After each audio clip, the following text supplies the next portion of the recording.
Hello there, everybody. It's Sue Crooks here, and I am the founder of LoveBiz Networking, where we've been supporting amazing women and connecting inspirational women for the last 10 years.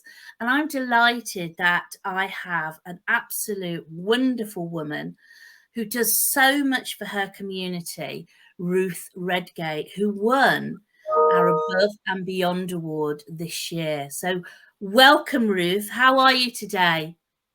Thank you.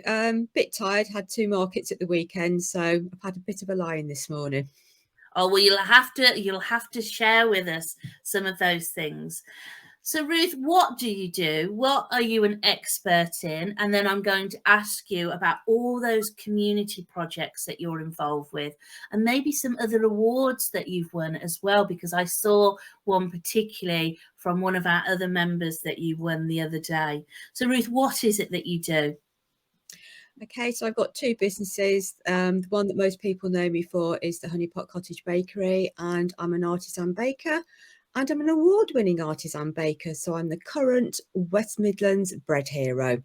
Actually, I think I'll be the reigning West Midlands bread hero because they're going back to doing bread this year and not people, which is brilliant. Oh, that's fabulous. And my other one is the Mercia Farmers Market, which is a weekly online farmers market, so connecting customers and producers. So tell us a bit more about those 2 things. Tell us some of the bread you make. Do you do some special dietary breads? And also how you work the online farmers shop. So share some of those things with us. Okay, so with the bakery, we've got over 30 different styles and types of bread, including gluten-free. We do a Borodinsky rye sourdough, which is really good for diabetics. We don't use sugars unless they're an enriched dough, so they're all healthy, unlike a lot of the breads you get in the supermarkets. And if you come along and you've got a particular requirement, which I got asked about on Saturday, I've been away, I've investigated it, and hopefully I'll have that bread for them to try at the market in a month's time. The farmers market is, wow, where are we? We've got over 30 producers offering on average 2,000 products. So if you think about a normal farmers market where you go and visit the stall. So for example, I'd have been up all night baking on my breads and I hope they sell out. The farmers dug up as many carrots as they can and they hope them sell. Doing it this way, I know exactly what I'm baking. The farmer knows how many carrots they're pulling up. The person supplying the eggs knows how many boxes to bring and things like that. So it's more environmentally friendly for the producers, but also for the customers because they go to one place and get it. They're not driving around from small producer to small producer.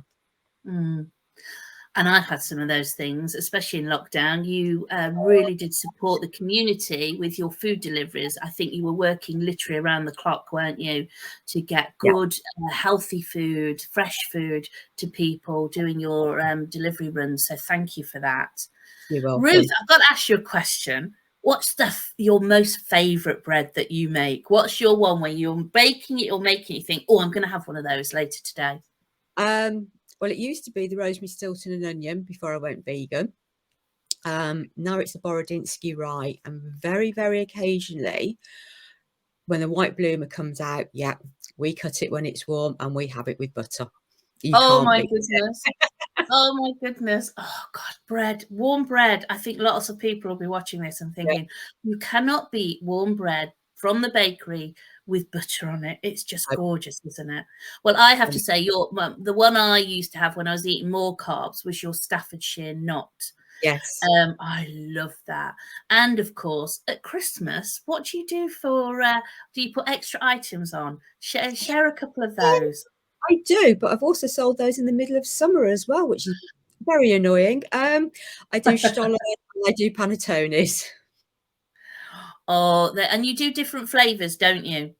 Yeah, I don't do traditional. So you can have a cherry berry, which would normally be the bog standard dried fruit of raisins, sultanas. We don't like those in our house. You get cherries, blueberries, cranberries, and then you can have a mocha, which is obviously chocolate, coffee, and pine nuts. Oh God, I'm feeling hungry with you just saying this. And you even make the marzipan that goes inside, don't you? Of those? Yeah, I make the marzipan, and I also do my own candied peel. So if anything I can make to go in a bread, I make it. So I make my own oat milk for the vegan breads. I don't go and buy it. I make my own.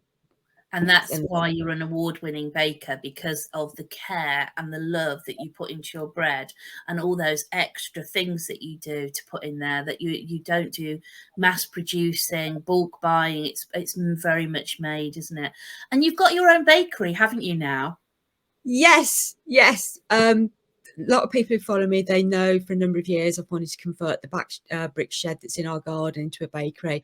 And I hold my hands up. COVID was a godsend to me in my businesses. Yes, I worked around the clock, orders went through the roof, but I benefited from a couple of grants and they paid for my bakery. So yeah, I'm honest, COVID helped me.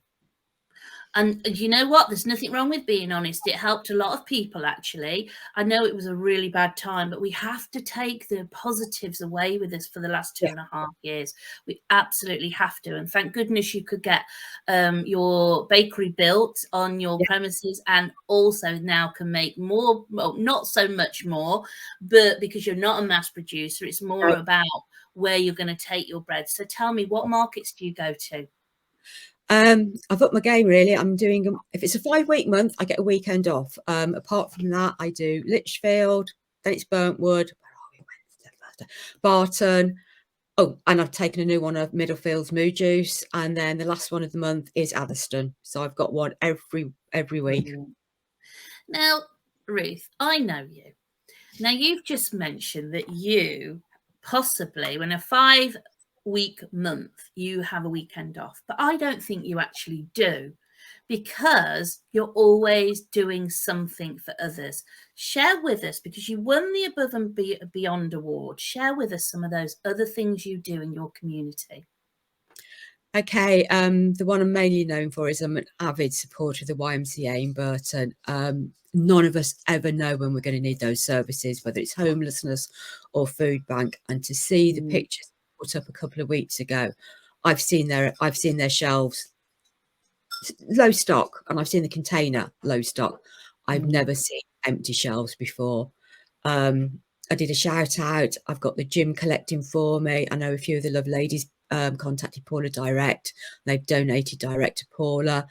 And I've even got somebody I'm at the gym with, works for Per Temps, and she's doing around the offices. She's doing a fundraiser there to get some more food for them.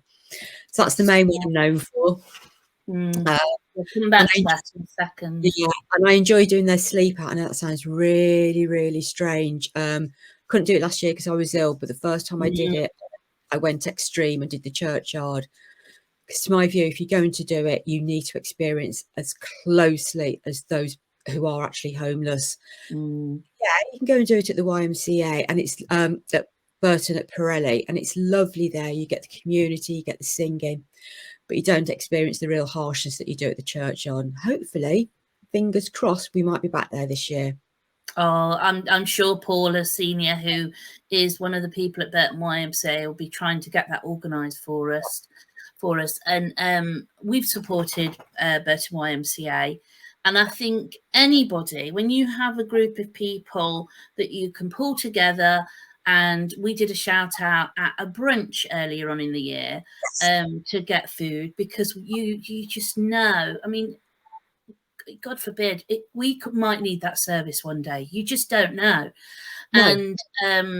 And we collected so much food that day, and Paula was absolutely gobsmacked and actually tearful because of people. Everybody was bringing in a bag full of things.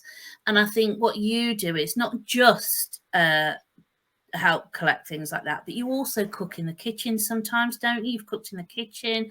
You take breads to them, and when you've got things left over, you do so much. Never asked to do, you just do it, don't you? Yeah, and every 2 weeks I miss the gym. Everybody knows me. How I got addicted to a gym, I never know, but I did. But every 2 weeks I go and do the outreach work with them. So I'm up at 4 o'clock in the morning, and at 5 o'clock we'll walk in the streets of Burton to see if we can find anybody who's homeless and see whether we can help at all. So an award that's so worthy, but it's not just that, is it? Come on, Ruth, you are such a woman who just gets on and does. But actually, Yes. you do so much more. As I say, never wanting thanks, never shouting out from the rooftop. You just quietly get on and really support so many communities and so many people. Share as well some of the other things you do. Okay, I'm also a scout leader. I got roped into that when my little boy, he's not so little anymore, was a scout. Stupidly got asked, do you know what a scout leader does? And you go, no. And then she's saying, no, you're thinking, that was the wrong answer. My son's not in scouts anymore, but I still go every week and I help with other young people. Whether that's tonight, where are we? We're hiking over Cannock Chase. We take them to do climbing, we take them on camps, we do an annual freezer camp. Yes, we go camping in February. Well, actually, the scouts go under canvas. We're very sensible. We go inside because we're all getting a bit old and it's a bit too much. I don't blame you. We keep hot water bottles and everything if we need them. But we're there. If the scouts need us in the middle of the night, we will still get up and we will go and look after them and everything like that. So yeah, it's good to give something back, and it's good to see them grow and develop. We've got one young lad at the moment who unfortunately is losing his sight, and we've never seen anybody throw themselves into every opportunity that we're giving them. He is grasping, and he's teaching us a lot. There are some things that we go, no, not sure about that, don't fancy that.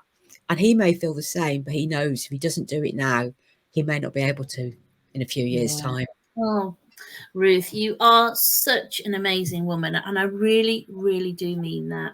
You do so much for other people. So thank you from everybody who you've supported, because, you know, it's just, you're just an honourable woman. So thank you for that.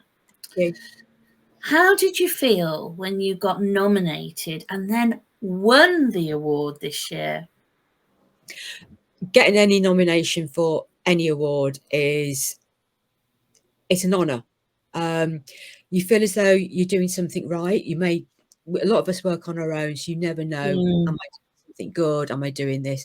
So to be recognised and nominated, doesn't matter what it is, where it is an absolute honour.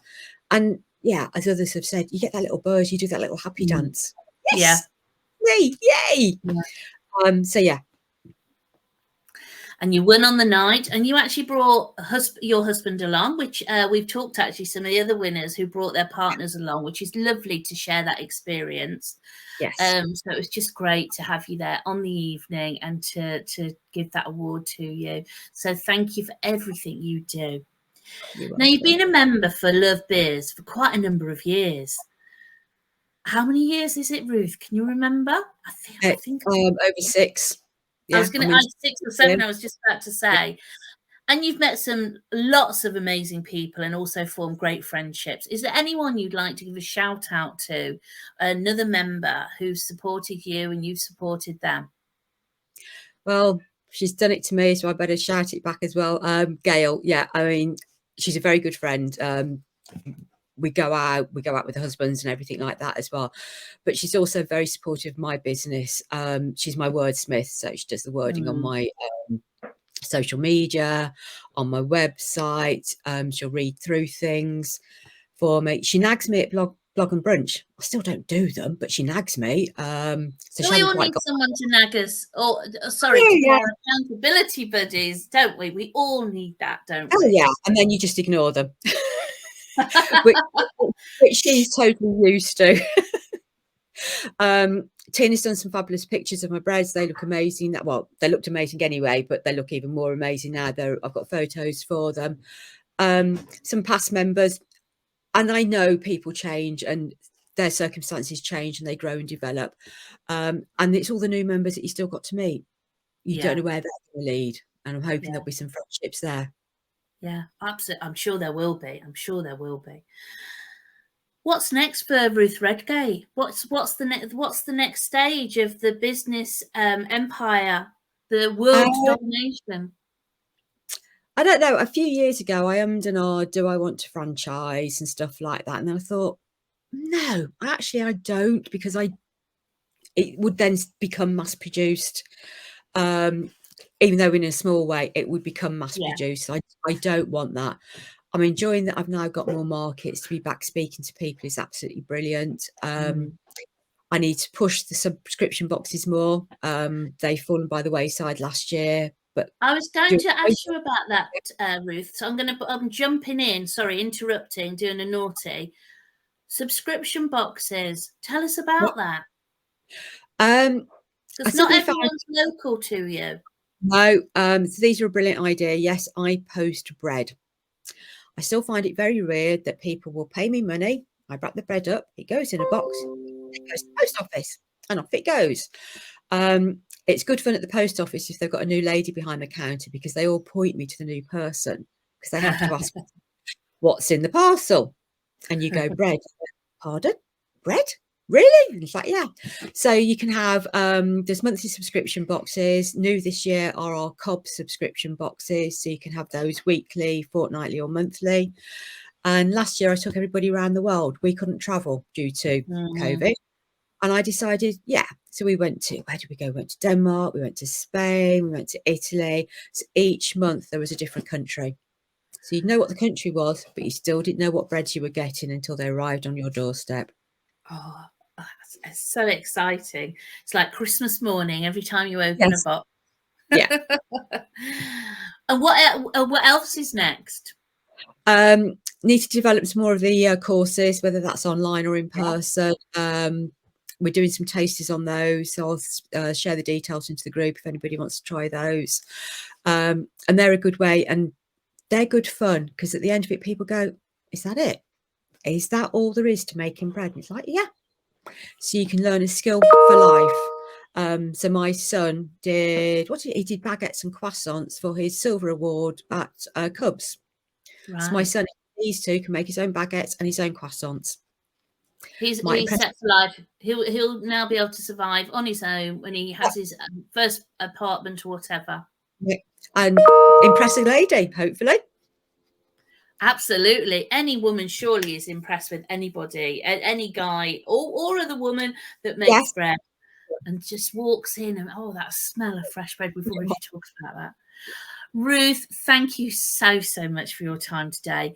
You're welcome. This video will go across our audiences, both our audiences on different platforms. Someone's watching this and thinking, oh my God, I'm so hungry now and I want to buy some bread. How can they contact you? That's quite easy. They can head over to the website, which is www.hunnypotcottagebakery.co.uk, and that's HUNNY, the correct spelling of honey, aka Winnie the Pooh. And they can order on there, whether that's to be posted to them or to collect at an event or a market. Fabulous. And what about the farmer's shop? And actually, just a quick question about that. What areas do you cover on the farmer's shop? Oh, blimey. So we cover, where are we? Lichfield, Tamworth, Burton, Ashby, Milton, Sutton Coldfield, Birmingham. So we cover quite a range, and that's from Wednesdays to Saturday mornings. We do deliveries in various locations, and that's merciafarmersmarket.org.uk. Oh, Ruth, you don't stop. As we've said, I think our audience watching will realise that you just are always supporting others, making bread and just doing good. And that's why you truly deserve the Above and Beyond Award this year. So I have to say thank you so much for your time today. And we will see you very, very soon. Thank you very much, Ruth. Thank you. See you soon. Bye.